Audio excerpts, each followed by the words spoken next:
새로운 한 주간을 시작하는 월요일 마태복음 22장 37절부터 40절 말씀으로 기도의 시간을 엽니다.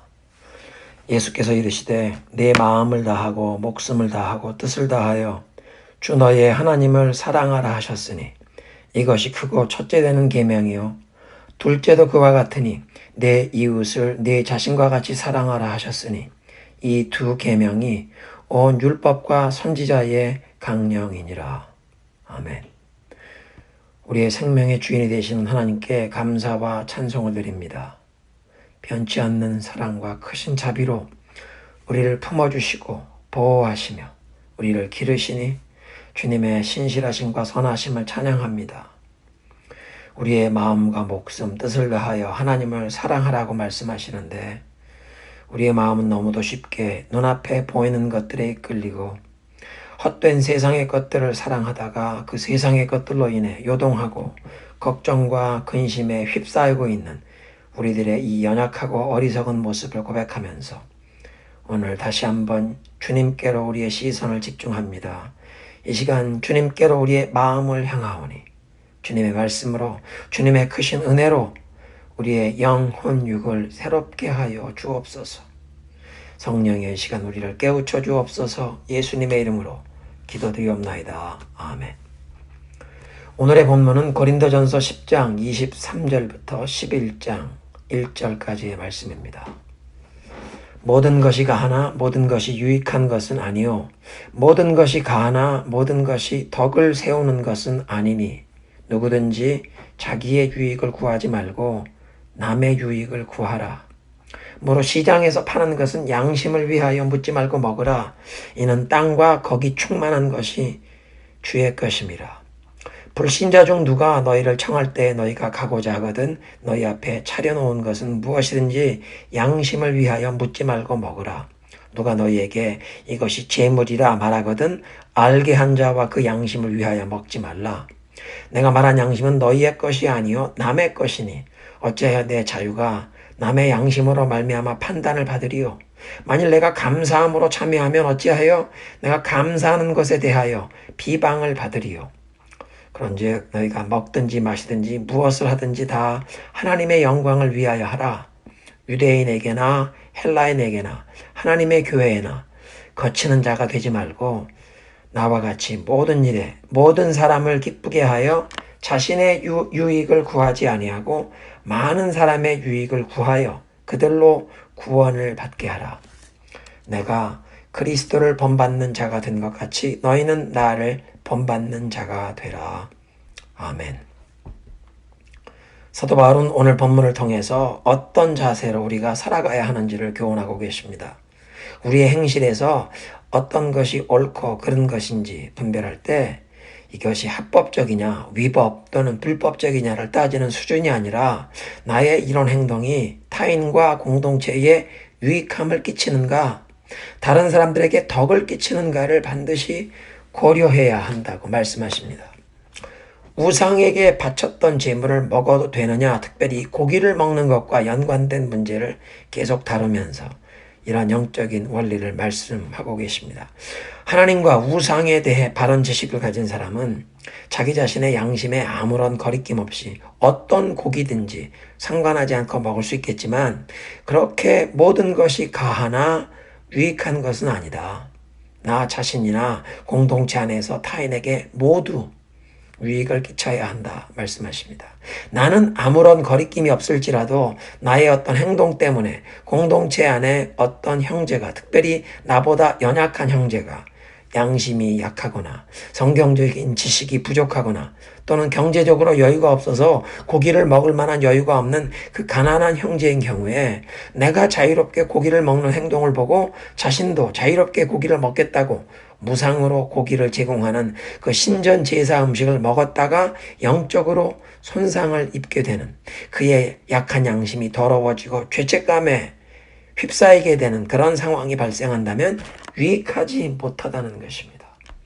그러니까 크리스찬은 자신의 행동이 이 믿음의 공동체 안에 어떤 영향을 끼칠 것인지를 먼저 살피고 이 믿음의 공동체 안에 교회 안에 덕을 세우는 방향으로 행동을 하라는 것입니다. 24절에 누구든지 자기의 유익을 구하지 말고 남의 유익을 구하라.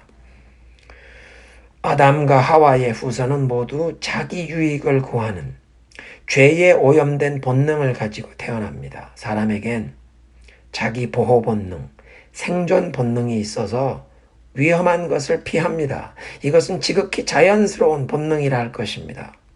그런데 이 생존 본능, 자기 보호 본능이 죄에 오염된 이후부터 사람은 단순히 자신의 생명을 위험에서 보호하려는 그 생존, 자기 보호 본능 수준에 머물지 않고 이제 자신의 만족과 즐거움을 추구합니다. 타인에게 유익감을 끼치느냐에 대해서는 별로 큰 관심을 두지 않고 특별히 물질 문명은 풍요로워지는데 상대적으로 영혼이 메말라가는 오늘날에는 수많은 사람들은 타인이 고통을 받는 것을 무시하면서라도 오로지 나 자신의 만족과 즐거움을 선택합니다. 지극히 이기적, 자기 중심적인 관점에서 세상을 바라보며 살아간다는 것입니다. 자신의 즐거움과 만족을 추구하는 니힐리즘이 오늘날 가장 많은 현대인의 종교요, 인생 철학이요, 가치 판단의 절대 기준이라고 할 수 있을 것입니다. 이런 오늘날 사람들의 삶에 임하는 자세와 너무도 대조적으로 사도 바울은 명하십니다. 누구든지 자기의 유익을 구하지 말고 남의 유익을 구하라. 예수님의 이게 십자가의 도입니다. 아가페 사랑, 남의 유익을 구하는 자세. 25절에 시장에서, 영어 성경 번역을 보면 단순한 시장이 아니라 meat market, 즉 육류 마켓에서 파는 것은 양심을 위하여 묻지 말고 먹으라. 무엇을 묻지 말라는 것인가? 고린도와 같은 도시의 그 시장 아고라에는 고기, 육류를 판매하는 구역이 있었는데 어떤 고기는 시장에서 판매하기 위해 도축을 한 고기였지만 어떤 고기는 신전의 제물이었던 고기의 일부가 시장에서 판매되었다는 것입니다. 그러니까 사도 바울이 이 시장에, 육류 시장에서 푸주간에 가서 고기를 구매할 때 신전 제물이었느냐를 묻지 말라는 말씀입니다. 7절도 비슷한 맥락인데 불신자의 집에 초대를 받아서 음식을 먹게 될 때 신전 제물인지 묻지 말고 먹으라. 그런데 28절에 누군가 이 음식이 신전에서 제물로 바쳐졌던 그 고기로 음식을 만들어낸 것입니다 라고 말하면 그 말을 해준 사람의 양심을 위해서 먹지 말라. 그런 경우에 나는 제물로 드려졌던 고기에 대해서 영적인 진리를 알기 때문에 거리낌 없이 먹을 수 있다고 스스로 생각할 수 있고 자유로워도 제물이라고 알렸던 사람은 크리스찬은 우상에게 바쳐졌던 제물을 먹으면 아니 된다는 생각을 품었기 때문에 나에게 제물이라고 알려준 것입니다. 그 사람의 양심에 실족함이 없도록 하기 위해 그러면 내가 그 제물이었던 고기를 그 자리에선 먹지 말라고 하십니다.